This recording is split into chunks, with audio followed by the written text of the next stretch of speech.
Hello Immortal News family, and welcome back to our channel. In the last 24 hours we have received the somber news of the passing of extraordinary talents, and today's episode is dedicated to honoring their memory. Before we start, we kindly ask for your support. If this video or the legacies of these remarkable individuals have touched your life, please consider giving this video a thumbs up as a sign of respect and remembrance. Thank you. Number 7. Tony Roberts was an American actor, best known for his memorable roles in Broadway theater and film, particularly his collaborations with Woody Allen. Born David Anthony Roberts on October 22, 1939 in New York City, he built an extraordinary career spanning decades, balancing his love for live theater with success in film and television. Roberts' passion for acting was evident from an early age. The son of Ken Roberts, a prominent radio and television announcer, he was surrounded by the entertainment industry from childhood. He attended the High School of Music and Art, and later Northwestern University, where he honed his craft before making his Broadway debut. His Broadway career was distinguished and prolific, earning him 2 Tony Award nominations: Best Actor in a Musical for How Now, Dow Jones, and Best Featured Actor in a Play for Play It Again, Sam. Over the years he starred in Don't Drink the Water, Sugar, Absurd Person Singular, Victor, Victoria, The Tale of the Allergist's Wife, and Cabaret, among many others. His final Broadway appearance was in 2009's The Royal Family. Roberts gained international recognition through his 6-film collaboration with Woody Allen, often playing the charming, quick-witted best friend. His notable performances include Play It Again, Sam, Annie Hall, Stardust Memories, A Midsummer Night's Sex Comedy, Hannah and Her Sisters, and Radio Days, 1987.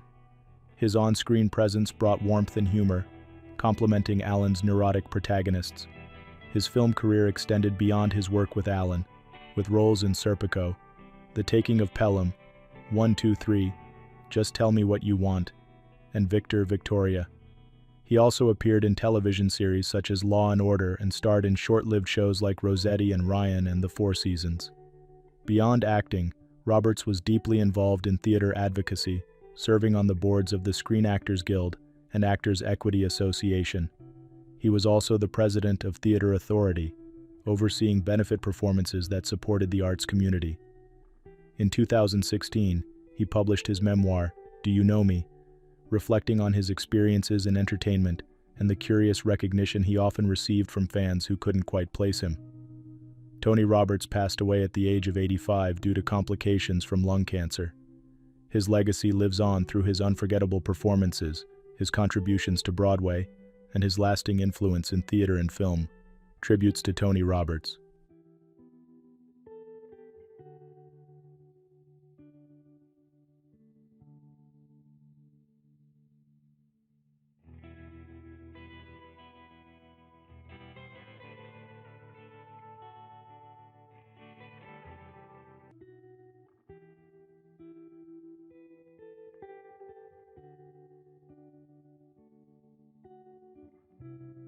Number 6. Dick Jauron, a multifaceted figure in American football, was known for his exceptional talent as a player and his distinguished career as an NFL head coach. Born in Peoria, Illinois, on October 7, 1950, Jauron spent much of his childhood in Lynn and Swampscott, Massachusetts. It was at Swampscott High School that his athletic prowess became apparent. He excelled in football, basketball, and baseball, earning accolades across all 3 sports.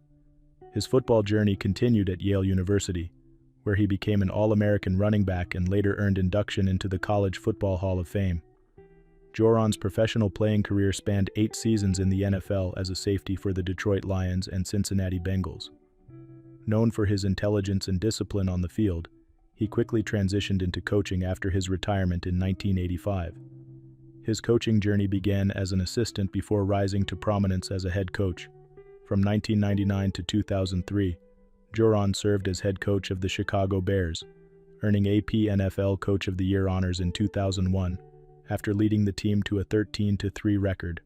He also held head coaching roles with the Detroit Lions and the Buffalo Bills, guiding numerous players and teams with his steady leadership and deep knowledge of the game. His overall coaching record may reflect the challenges of the sport, but his influence on players and staff extended far beyond statistics. Jauron's calm demeanor and methodical approach to coaching earned him the respect and admiration of his peers. Off the field, he was known for his kindness, humility, and dedication to family. Dick Jauron passed away on February 8, 2025, at the age of 74, leaving behind a legacy that continues to inspire generations of athletes and coaches. Tributes to Dick Jauron.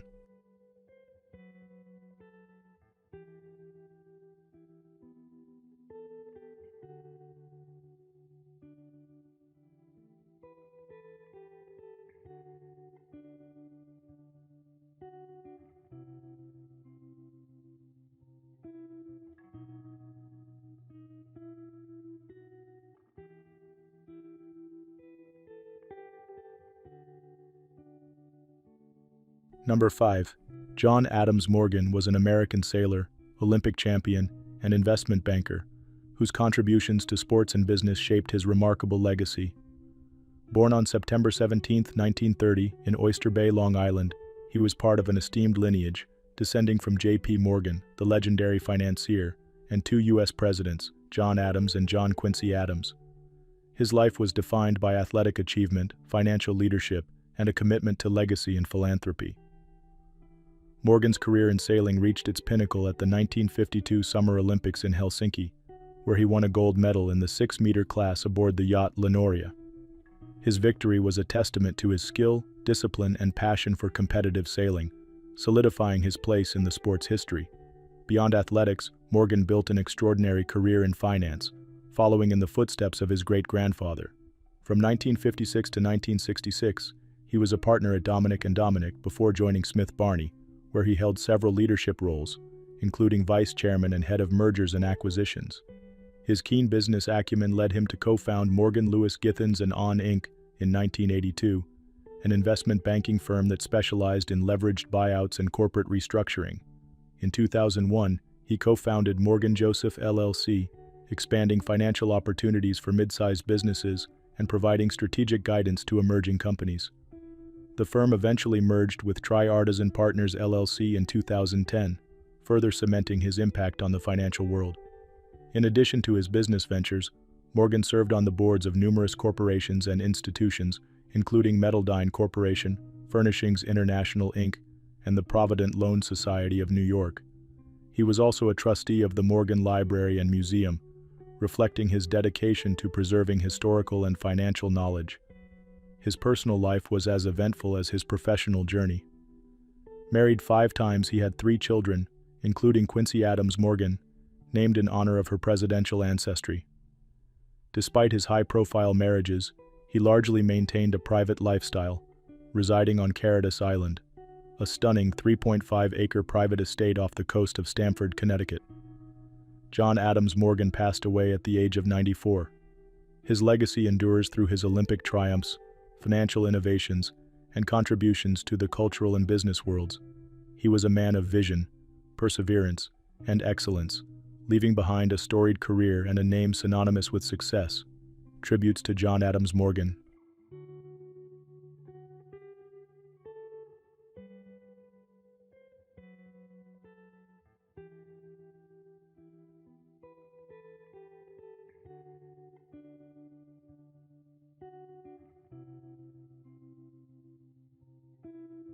Number 4. Song Dae-kwan was a South Korean trot singer whose deep, resonant voice and timeless songs made him a household name for generations. Born in 1946 in South Korea, he rose to prominence in the 1970s, becoming one of the most recognized figures in trot, a genre deeply rooted in Korean musical tradition. His early life was marked by hardship. His grandfather was an advocate for Korean independence and often clashed with Japanese occupation authorities. During the Korean War, his father disappeared and was never found, leaving Song to be raised by his mother in Jeonju. Despite these challenges, he remained determined and passionate about music, graduating from high school before moving to Seoul in 1965 to pursue his dreams. His career took off after he met Sun Jin-seok, the president of Oasis Records, who recognized his talent and guided him toward a professional singing career. Song released his first album in 1971, but it was his 1975 album that propelled him to national stardom. With his heartfelt voice and ability to convey deep emotions, he became a leading figure in the Korean trot music revival. Throughout his career, Song became a regular presence on KBS 1 TV's Golden Oldies, Gayomudae, a show dedicated to classic Korean songs, where he performed for decades. His music resonated with fans of all ages, and his influence helped popularize trot among new generations, ensuring its lasting presence in Korean culture. Beyond music, Song was known for his kind-hearted nature and dedication to his fans. He remained active in the industry, performing and mentoring younger artists who sought to keep the trot genre alive.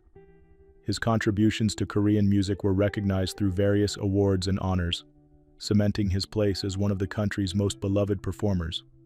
Song Dae-kwan passed away at the age of 78 due to a heart attack. His passing came just days after being discharged from treatment for candidiasis, marking a sudden and profound loss to the Korean music industry. His songs, however, continue to be cherished by fans, and his influence will live on in the voices of future generations of trot singers. Tributes to Song Dae-kwan.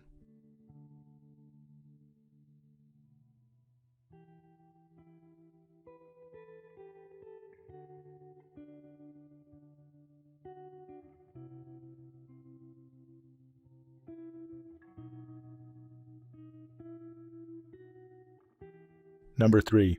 Donald Shoup was an American engineer, urban planner, and economist, widely recognized as one of the most influential voices in parking policy and land use planning.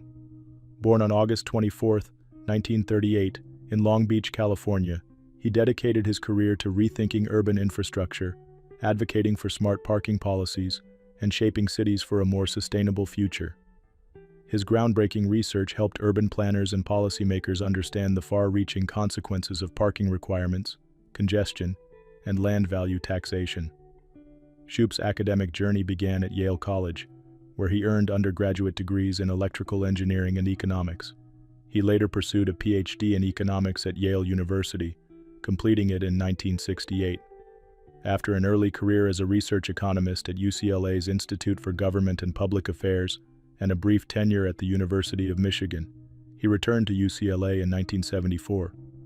There he spent decades shaping the field of urban planning, earning a full professorship in 1980 and later serving as chair of the Department of Urban Planning and director of the Institute of Transportation Studies.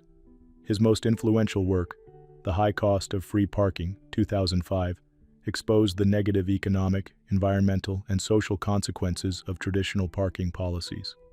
He demonstrated how free and underpriced parking leads to urban sprawl, increased traffic congestion, and wasted resources. His research showed that an 85% occupancy rate for on-street parking spaces was the ideal balance to reduce congestion, save time, and decrease emissions. His concept of cruising for parking, where drivers waste fuel and cause traffic by searching for underpriced parking, became a key argument for demand-based pricing models in major cities worldwide. Shoup's research directly influenced California's parking cash-out law, which encourages employers to provide transportation incentives instead of subsidized parking. His work also led to changes in the Internal Revenue Code to support parking reform policies. Cities around the world have adopted Shoup-inspired policies, charging market rates for street parking and reinvesting the revenue into local public services. Donald Shoup passed away at the age of 86. His legacy lives on in the cities that have embraced parking reform, sustainable urban development, and efficient land use policies. His ideas continue to shape the future of urban planning, ensuring that cities are more livable, efficient, and environmentally responsible for generations to come. Tributes to Donald Shoup.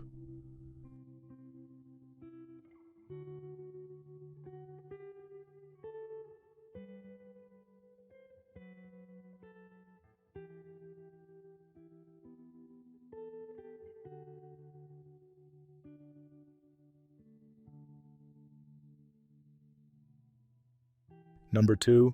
Howard Twilley was an American professional football player and businessman, best known for his time as a wide receiver for the Miami Dolphins from 1966 to 1976. A key figure in the only perfect season in NFL history, he helped lead the Dolphins to back-to-back Super Bowl victories and remained an influential presence in sports and business long after his playing days. Born on December 25, 1943, Twilley made his mark early as a standout college football player at the University of Tulsa. During the 1965 season, he set NCAA records for most receiving yards in a season, 1,779, and most receptions, 134, records that stood for decades. He finished his college career with 261 receptions, 3,334 yards, and 32 touchdowns, earning him a place in the College Football Hall of Fame in 1992 and the Tulsa Athletics Hall of Fame in 1984. He was also the runner-up for the Heisman Trophy in 1965, a rare honor for a wide receiver. Twilley was selected by the Miami Dolphins in the 1966 AFL Draft, becoming one of the original members of the franchise. Over 11 seasons, he became a dependable receiver, known for his precise route running and sure hands. Alongside Norm Evans, he was one of only 2 players from the Dolphins' inaugural season to also be part of the legendary 1972 team that achieved the NFL's only perfect season, culminating in a Super Bowl VII victory. Twilley made history in that game by catching a 28-yard touchdown pass, helping secure Miami's 14-7 win over the Washington Redskins. The following season, he was part of the Dolphins team that won Super Bowl VIII, further cementing his legacy. Following his football career, Twilley transitioned into business, successfully owning 28 franchises of the Athlete's Foot sporting goods stores, which he later sold in 1990. He also pursued a career in investment and finance, demonstrating the same dedication and strategic thinking that made him a star on the field. In 1994, he briefly considered running for Congress in Oklahoma's 1st Congressional District, but ultimately threw his support behind fellow former NFL player Steve Largent. Twilley was inducted into the Oklahoma Sports Hall of Fame in 1995, further honoring his contributions to sports in his home state. Howard Twilley passed away at the age of 81. His legacy lives on in the annals of football history, the business world, and the memories of those who admired his dedication and integrity. Tributes to Howard Twilley.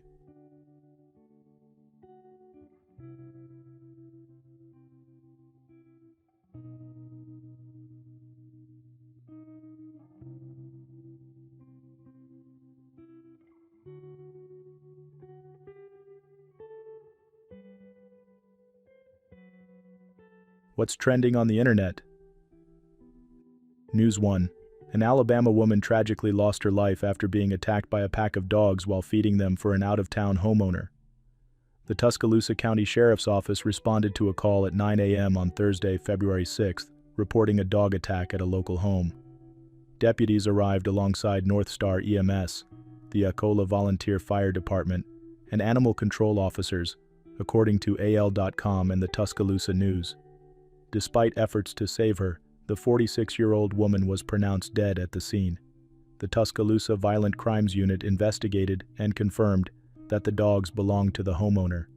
The woman had been caring for the animals while the owner was away. Officials stated that no criminal charges are expected. Out of respect for the victim's family, authorities are withholding her identity. Violent Crimes Unit. Captain Jack Kennedy assured the public that additional information will not be shared at this time. Chief Will Cooper of the Ecola Volunteer Fire Department described the incident as something I'd never seen before, and expressed his shock. "It's disconcerting and so unfortunate," he told WBRC.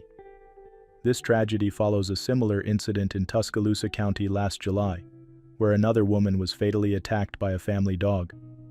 Authorities continue to remind residents to exercise caution around unfamiliar or aggressive animals. The community mourns the loss while supporting the victim's family through this difficult time. News 2. Debris matching the missing Bering airplane has been found in Alaska, with the U.S. Coast Guard confirming the discovery of 3 individuals inside the wreckage. 7 others are believed to be aboard but remain inaccessible due to the condition of the plane. The Bering Air Caravan flight carrying 10 people was reported overdue at around 4 p.m. local time on Thursday, February 6th, while traveling from Unalakleet to Nome, according to the Alaska Department of Public Safety. The Coast Guard located the debris approximately 34 miles southeast of Nome. "Our thoughts are with those affected by this tragic incident," U.S. Coast Guard Alaska shared in a statement on social media, along with an image showing rescuers at the scene amid snow-covered wreckage. Coast Guard spokesperson Cameron Snell stated that search crews had not fully opened the aircraft yet, but were continuing their efforts. Authorities revealed at a press conference that the plane experienced a sudden event around 3:18 p.m., causing it to lose elevation and speed. Its last known position was near Norton Sound, about 30 miles southeast of Nome and 12 miles offshore. The Nome Volunteer Fire Department confirmed that the pilot had informed Anchorage Air Traffic Control he was entering a holding pattern while waiting for the runway to clear. The National Transportation Safety Board, NTSB, is assisting with the investigation. No further details about the victims have been released at this time. News 3. 4 people have died after a U.S. military-contracted plane crashed in the Philippine province of Maguindanao del Sur on Thursday, February 6. According to U.S. Indo-Pacific Command, the small military aircraft was on a routine mission supporting U.S.-Philippine security cooperation activities when the incident occurred. The Beechcraft King Air 350, owned by American defense contractor Maitreya, was providing intelligence, surveillance, and reconnaissance support. On board were a U.S. service member and 3 defense contractors, all of whom were confirmed dead. Their identities have not yet been released pending notification of their families. The aircraft was en route from Cebu Province to Cotabato City when it crashed into a rice field in Ampatuan, local authorities reported. Fortunately, no people on the ground were harmed, although a water buffalo was killed in the crash, according to the Associated Press. Maitreya issued a statement on Thursday confirming the incident and stated that it had activated its emergency response plan. "We are working closely with all relevant authorities to determine the cause of the accident," the company said. "The safety and well-being of our employees and customers is our top priority." U.S. Indo-Pacific Command has launched an investigation into the crash, and further details are expected as the inquiry progresses. The incident underscores the ongoing cooperation between the U.S. and the Philippines in security and defense efforts. News 4. A 7-year-old girl tragically lost her life following a racing accident at Orlando Speedworld on Sunday, February 2nd. Elianice Zoe Diaz Rodriguez was participating in a junior dragster event when she lost control of her vehicle, which struck a safety guide employee before colliding with a concrete wall, according to the Florida Highway Patrol. Orange County Fire Rescue responded to the scene around 11:20 a.m., transporting Elianice to Arnold Palmer Hospital as a trauma alert. Despite doctors' efforts, she was pronounced brain dead on Tuesday, February 4th. The safety guide employee, a 34-year-old man from Orlando, was treated for non-life-threatening injuries. Orlando Speedworld expressed its condolences in a heartfelt statement on social media. "We are deeply heartbroken by the tragic incident. Our thoughts and prayers are with Elianice's family and all those affected, including our racing community." Elianice was a first-grade student at Eastland Christian School, where she was remembered fondly by classmates and teachers.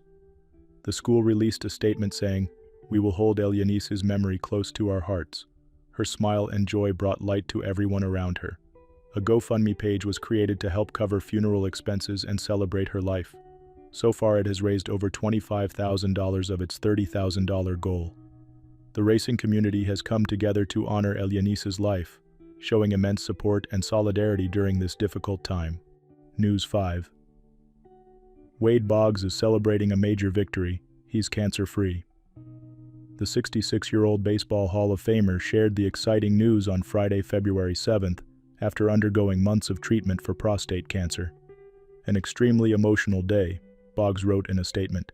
"Debbie and I are pleased to announce I am cancer-free. I can't thank my doctors, Dr. Engelman and Dr. Heidenberg, enough. Thank you to everyone for your thoughts and prayers." Boggs first revealed his diagnosis in September 2024, determined to face the challenge head-on. "With the strength and support of my family and my faith in God, I'm going to ring that bell," he shared at the time. His message was met with overwhelming support from fans and well-wishers. In November 2024, Boggs shared that he had completed his final cancer treatment, thanking his care team at Tampa General Hospital Cancer Institute for their dedication. "Praise God. Now it's in His hands," Boggs wrote, expressing gratitude for the love and encouragement he received throughout his journey. Boggs, known for his exceptional career, played 18 seasons in Major League Baseball.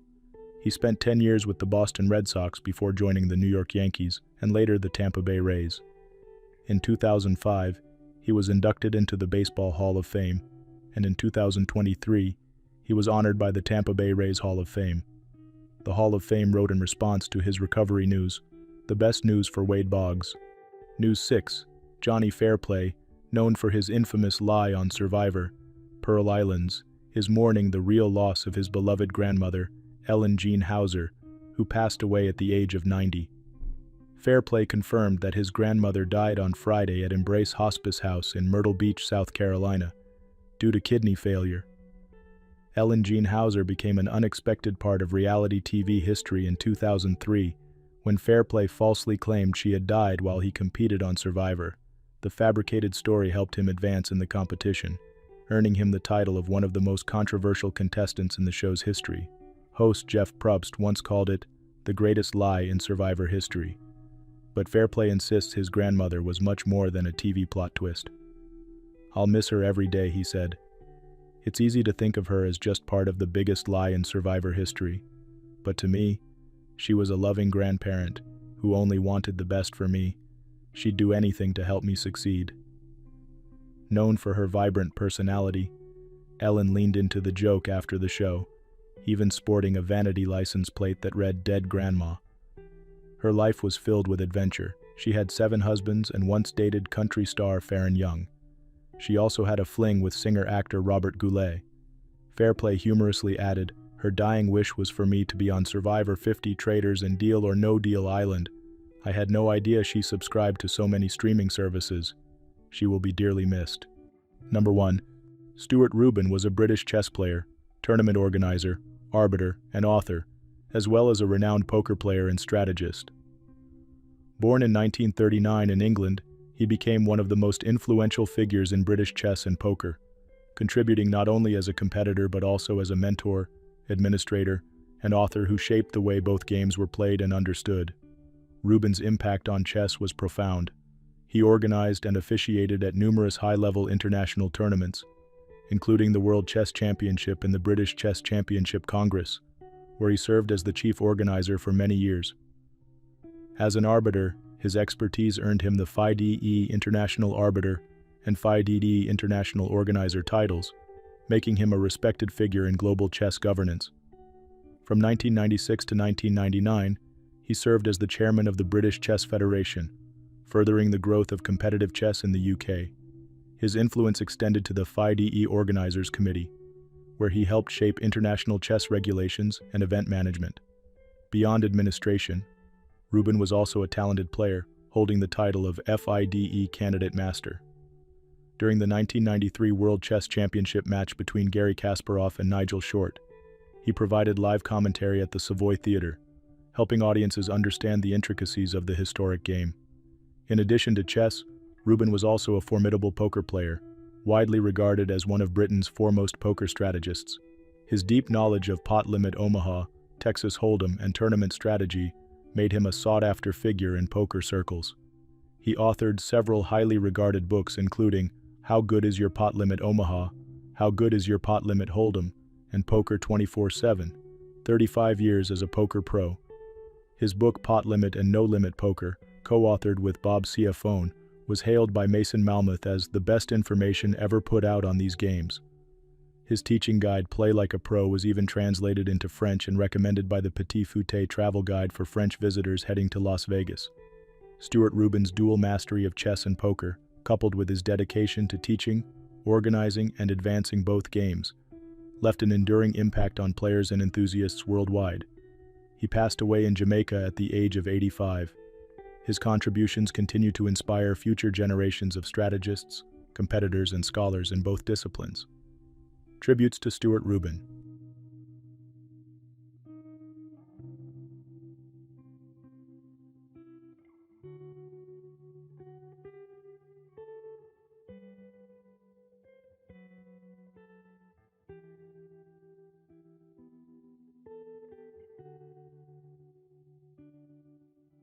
Lalesca Alexandra was a Brazilian fashion influencer, entrepreneur, and designer whose creativity and business acumen left a lasting mark on the fashion industry and social media landscape.